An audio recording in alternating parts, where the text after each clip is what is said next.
Hey, what's going on, everyone? I'm Jeff the Gamer, and I'm here playing World of Tanks today. And this match is a interesting match, to say the least. Easily one of my best matches in my liking. Now then, it's also one of my favorite maps. I checked the team list, and it's a tier 8 excellent matchmaking for the liking. The best you can get, considering it's not a heavy tank. But anyways, now then, at the beginning of the match, I go up to the top of this hill. Now, most of the time, whenever I'm in this map, I always try and get up this hill, no matter what I'm in. Because if the enemy team owns this hill, they basically dominate this entire side of the map. Because they can get tank destroyers up here and just snipe all the way into your base if you're playing a standard battle. But this is encounter, so yeah.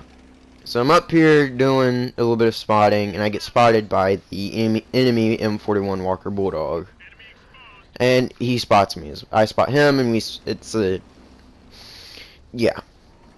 So I'm up here now, waiting for targets. Now there's an IS-2 coming up here to get to the other side.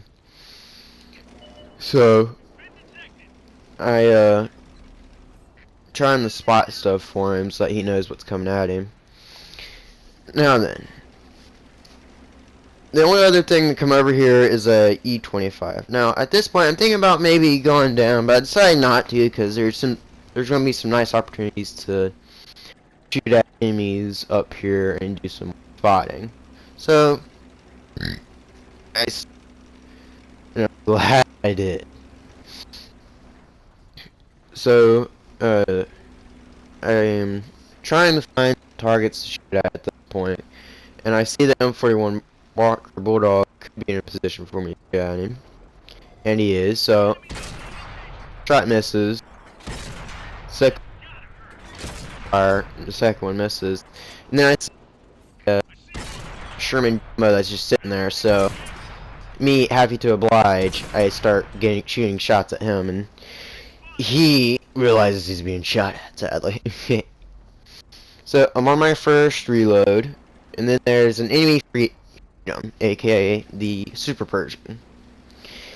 Now the Super Persian, I start to prioritize him because that tank is a very deadly tank if it gets into a held down position, or it's just impossible. It's the equivalent to the medium version of the T71. If you get it into a held down position, it is impossible to dislodge. So I start sending shots at him, but sadly was not able to track him. So he gets a lucky shot on the IS-2, so I can't help him there. So at this point, I'm trying to get more shots on him, but he's smart. He knows I'm here, so he doesn't want to move out of cover. So at this point, I'm debating on staying or leaving, and I decided not to stay because I have no support up here. The Lycan is a very powerful tank whenever used correctly, but I can't stay up here and go a mano against the Freedom. So I decide to head to a different position, knowing that Super Pershing is going to try and get up there. Now, don't get me wrong, I could have done laps around him easily, but he probably would have backed himself into a position where I can't get behind him. I would have left with more damage than I've dealt, so I decided to leave that position to him.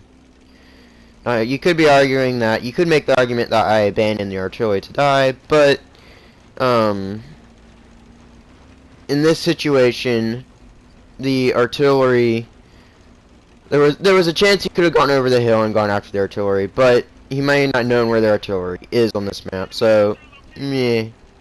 Now over here, I start putting shots into a tiger. Just look at this.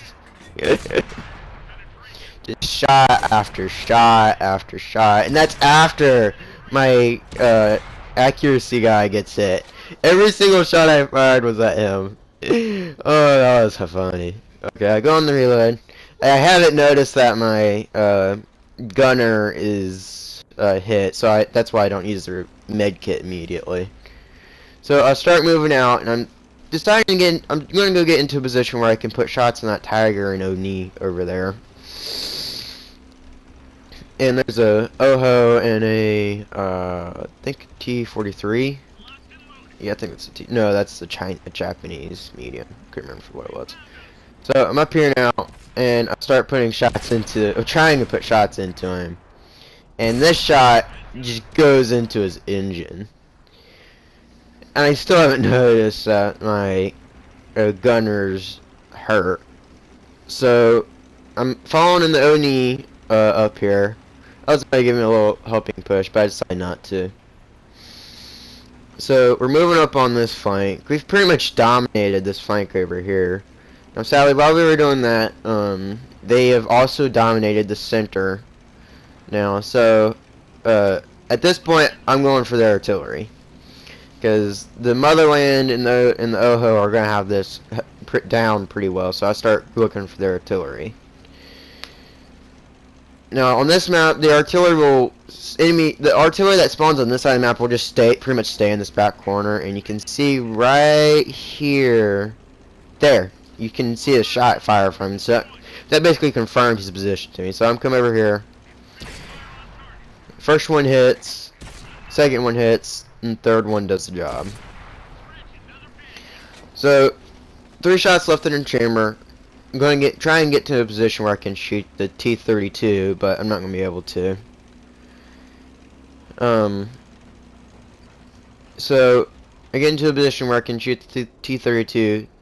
They're about to kill him. I push right over there anyways, and just a waste. So all that's left is the enemy Freedom, or the Super Pershing, the Motherland, and the M41 Walker Bulldog. So knowing that the Freedom's going to be a pain to get out of a held down position, I prioritize him over the Motherland and M41, because there's 4 players left on the team, and if I end up being the last one alive, I do not want to have to deal with the Super Pershing. I'd rather deal with the M41 or the Motherland over the Super Pershing. So I'm expecting to find the Super Pershing back over here, but thankfully he's moved on to over there, so that gives me the opportunity to get over there behind him. So while the rest of my team is getting into a position to where they're shooting at him, I'm going to get into a position where I can flank them. Now, like I said, the Freedom is basically a special variant of the Super Pershing. It's just a Super Pershing with the American flag painted onto it. Very patriotic, if you want it. It still has the same silver and XP bonus as the regular Super Pershing. So it's basically the same Super Pershing, just with a different paint job. Still a very cool tank. I hope I'm able to get it eventually. Now then, here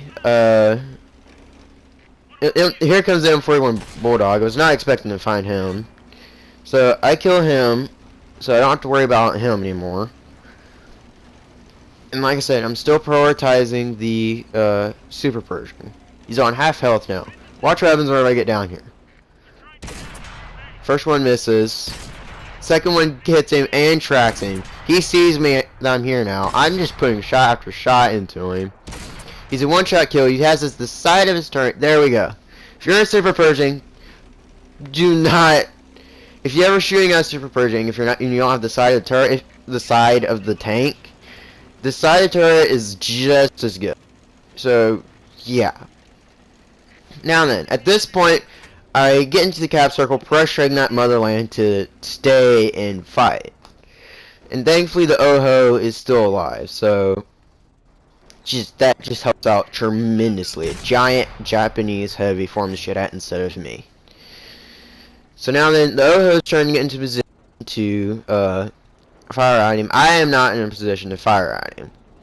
So I know the Oho can't sit and fight forever because he's on half health. So I get into a position where I can hopefully support him as best I can. So I'm trying fire and tracking, but I fire and just no cigar. I don't have any luck tracking him.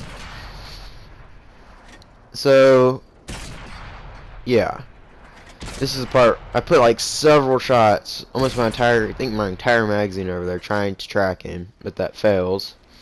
I'm sitting here capping, and I decide, screw it. I decide to move up out of the cap circle and to put pressure on him by getting on his side or above him. Now, the Motherland's armor is very strong, so even whenever placed at a decent angle. So I get in an angle where I can shoot him, and I get the kill. So easily one of my best games in the t71 Lycan. In yeah, and the credits I get from it is yeah. Anyways, that was a wonderful match in the T71 Lycan. I hope y'all enjoyed this video, and let me know if you want more of these, and I'll talk to y'all later.